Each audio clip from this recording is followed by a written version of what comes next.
The New Hampshire primary is the first in the nation and a point of pride here in New England. But how did it become the first primary, and what's its significance and relevance in the national race for president in the 21st century? I sat down with Western New England professor of history John Baick to discuss the New Hampshire primary and the aftermath of the disastrous Iowa caucus. Well, the irony of this is that for all of the concern and criticism of the Iowa caucuses and all the confusion the other night, the whole point of the Iowa caucus was actually to bring more participation and more transparency to the process.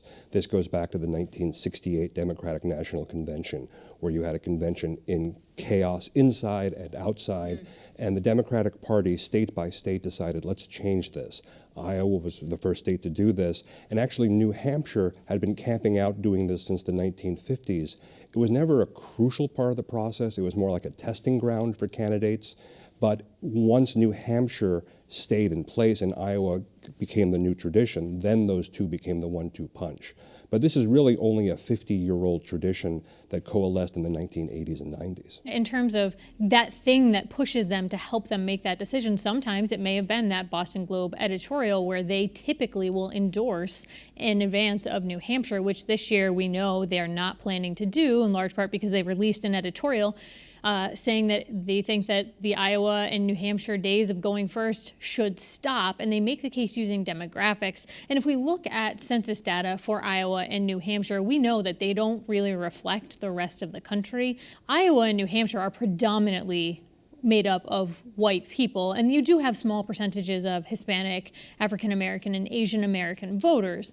But the editorial in the Globe makes the case that really it's kind of time to take a look at this. What do you think? The Globe's piece is going to be part of a chorus, I expect, of voices in the coming months and years calling for a change. But it's going to depend upon the two political parties and their national organizations. The two parties are going to have to kind of agree that this makes sense, because imagine the chaos of Iowa going first for Democrats and not for Republicans, or vice versa. So I expect that there will be some, at least cosmetic changes going forward. A lot of it depends upon how this election goes. If the election is close, you may not change anything. If there is either a blowout, either direction, winning or losing, you're going to perhaps have a new political party. It is possible that the Democratic Party becomes the party of Bernie Sanders, for example, in the way that the Republican Party has really become the party of Donald Trump. And when you have that kind of changeover, then you can perhaps have some change. In terms of New Hampshire specifically, history and why it is where it is in the first in the nation primary. At the time that New Hampshire emerged, it was basically just trying to raise its own political participation, perhaps raise its profile. But it wasn't a kingmaker primary. Not until Iowa did Iowa and New Hampshire together work that way. Back in the 1940s and 50s, the New Hampshire political establishment said, we need to have these primaries. Let's bring candidates up from places like New York, for example. So an early example of this is someone like Dwight Eisenhower. Everyone knew that he was a war hero and he was famous, but was he a politician? And he had to go to New Hampshire, and he had to go have coffee with people, and he had to go to these convention centers and middle school gyms and talk to people, and he proved himself there. New Hampshire is also where President Truman, who could have run for re-election in 1952, President Truman didn't connect very well in New Hampshire. I think a lot of people were looking to turn the page, and it basically convinced him, if I can't do well in New Hampshire, I can't run for my party anymore. Let someone else go for this.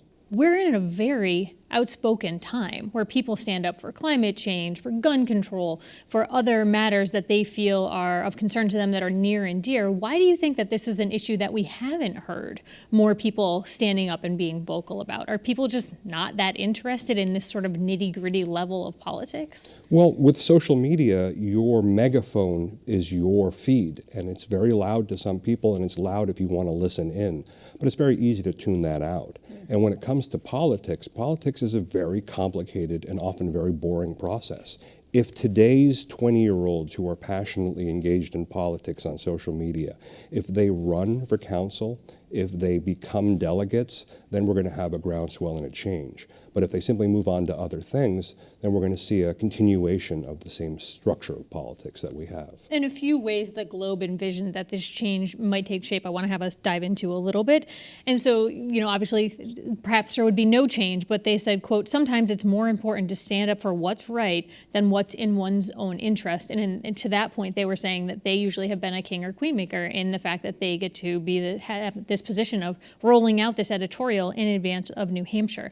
But they proposed this idea of, we have Super Tuesday, I'd call it maybe Mighty Monday or Mini Monday, something like that, where you'd have two other states that have the demographics that are more representative of the rest of the country step up instead of Iowa or New Hampshire. What do you think about something like that? See, the possibility of a test run of bringing an Illinois or a New Mexico forward, pushing them forward after Iowa and New Hampshire, but still early enough in the process that it forces the candidates to prove themselves in different settings.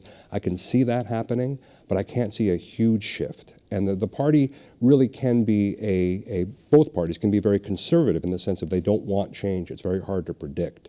It's not just a question of vested interest. It's a question of doing what people know and they understand. People handle things in a way that they've handled for a generation, and it's hard to think of anything else. But then again, we could be sitting here in a few years and wondering why we had Iowa in the first place. It just doesn't make sense anymore. Why doesn't everyone just go at the same time, and we wouldn't have any of this, the jockeying and the confusion that sometimes takes place? I think both parties might be worried about that because then that becomes a question of money. You can see someone like Steyer and certainly someone like Bloomberg. You can buy attention. I don't think you can truly buy a nomination at this stage, not in this country, but you can definitely get your foot in the door. You can be someone with 5 or 10% recognition simply on the basis of your commercials. And there's enough billionaires out there who would say if we just had one day, then a billionaire could disrupt everything. I mean, Michael Bloomberg is going to do very well on Super Tuesday, regardless of what happens over the next couple of primaries, because he has spent that kind of money.